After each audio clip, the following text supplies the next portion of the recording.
Ekip başlığından bunu kaymayın. Bunlar şöyle açacağız.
Ona değil ha, bak şurada.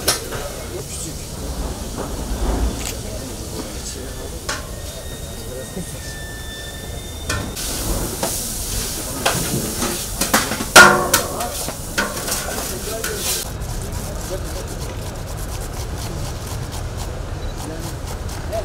Bizim buradaki çalışmalarımız ilk önce çorbayla başladık. Tabiri caizse biz de bilmiyorduk enkazdan nasıl olur, enkazdaki insanlara nasıl yardım ederiz, tedbirimiz nedir, ihtiyaçları nedir, bununla ilgili bilgimiz yoktu. Çorbayla başladık.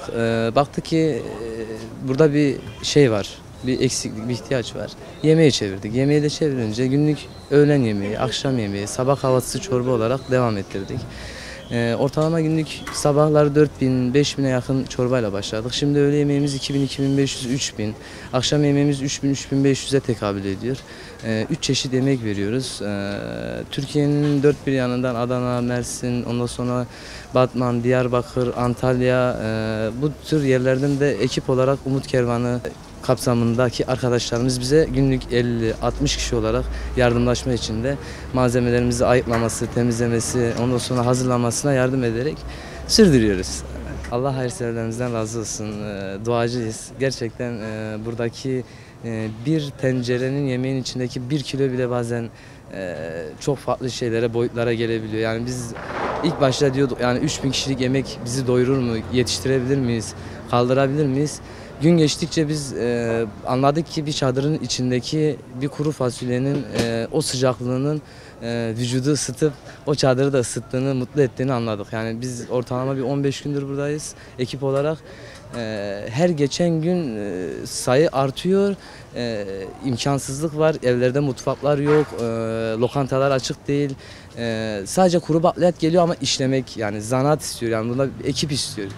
Şimdi biz de bundan ekibimizi kurduk. Etimiz şimdi sadece bakliyata yönelebiliyoruz. Et ürünlerinde, balık ürünlerinde, tavuk ürünlerinde sıkıntı yaşıyoruz. Yani günlük 5000 kişilik bir yemeğin ortalama maliyeti abi 250 milyara tekabül edebiliyor. Yani bir kişi başı 35 lira 40 lira aralığında bir maliyeti var, kuru maliyeti. Hayırseverler zaten ayrı çalışıyor. Onun dışında biz sadece kuru maliyeti. Yani bunun ürünlerin içindeki bakliyatlarımız hayır olarak zaten geliyor. Yani onun dışındaki malzemelerimizdir, etimizdir, tavuğumuzdur, yoğurdumuzdur, sebzemizdir. Sponsor abilerimiz yardım ediyor. Allah razı olsun onlardan. Grup gönderiyorlar. Ama ne kadar imkanımız, elimizde malzememiz fazla olursa o kadar çadır yapar.